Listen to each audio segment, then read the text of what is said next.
Bonjour ou bonsoir, selon l'heure à laquelle vous nous regardez. Je suis votre chroniqueur audio et animateur de podcast à l'ODJ Média. Aujourd'hui, j'ai l'honneur de vous lire fidèlement une chronique signée par Mamouna Charki. Un texte aussi percutant que critique, sur la santé publique au Maroc et les promesses gouvernementales. Allons droit au cœur du sujet. Encore une réforme, historique, annoncée par SSI Aziz Akanouche. Cette fois, c'est la santé qui doit passer au scanner. Mais entre les grandes promesses et la réalité des hôpitaux, les Marocains, eux, n'y croient encore. L'auteur pense que la réforme annoncée suscite plus de scepticisme que d'espoir.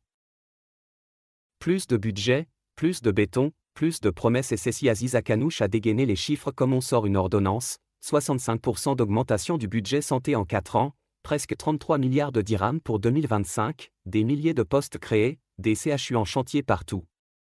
Sur le papier, c'est du jamais vu. Mais dans les couloirs des dispensaires, la réalité reste bien moins brillante. Les files d'attente persistent, les médecins manquent toujours et, dans certains villages, on attend encore qu'un centre de santé ouvre ses portes. L'auteur ajoute que les chiffres ne changent rien aux longues files d'attente et au manque de médecins.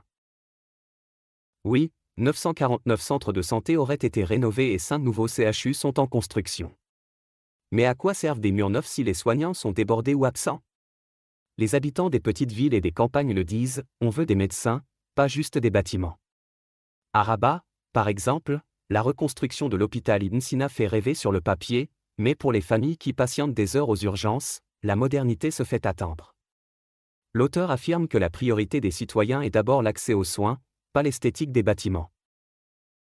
Le gouvernement annonce la création de 23 000 nouveaux postes depuis 2021 et promet 90 000 professionnels de santé d'ici 2026. Formidable, si tous ces jeunes diplômés restent au Maroc. Car la fuite des blouses blanches vers l'Europe ou le privé continue. Les salaires ont été rehaussés, un nouveau système de primes a été mis en place, mais beaucoup de médecins restent sceptiques. Ce n'est pas qu'une question d'argent, c'est aussi une question de conditions de travail et de respect, souffle une interne. Autre promesse phare, la baisse des prix sur plus de 4 500 médicaments génériques. C'est vrai, certains traitements coûtent désormais moins cher. Mais l'accès reste inégal, surtout dans les régions éloignées. Et puis, les ruptures de stock ne sont pas rares. Le projet de vaccin marocain, lui, fait figure de symbole d'une industrie qui veut se réveiller, mais dont les résultats restent à prouver dans la vie de tous les jours. L'auteur souligne que les promesses pharmaceutiques sont incomplètes sans égalité territoriale.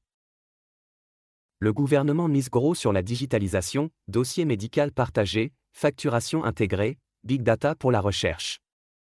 Sur le papier, c'est moderne.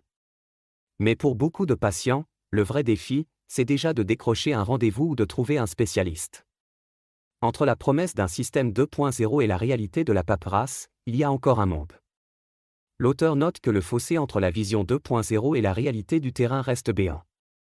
Au final, le chef du gouvernement aura surtout livré un grand oral pour rassurer et convaincre. Mais la confiance, elle, ne se décrète pas avec des milliards ni des graphiques. Les Marocains attendent des résultats concrets, dans leur quartier, à l'hôpital, chez le pharmacien. La santé, ce n'est pas qu'un objectif pour 2030, c'est un besoin urgent, ici et maintenant. Alors, réforme historique ou simple lifting ? La réponse viendra du terrain, et pas des discours.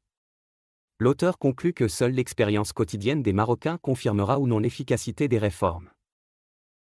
Merci de m'avoir suivi dans cette lecture intégrale de la chronique de Mamouna Charki. J'espère avoir respecté fidèlement, mot pour mot, le style et l'esprit de l'auteur.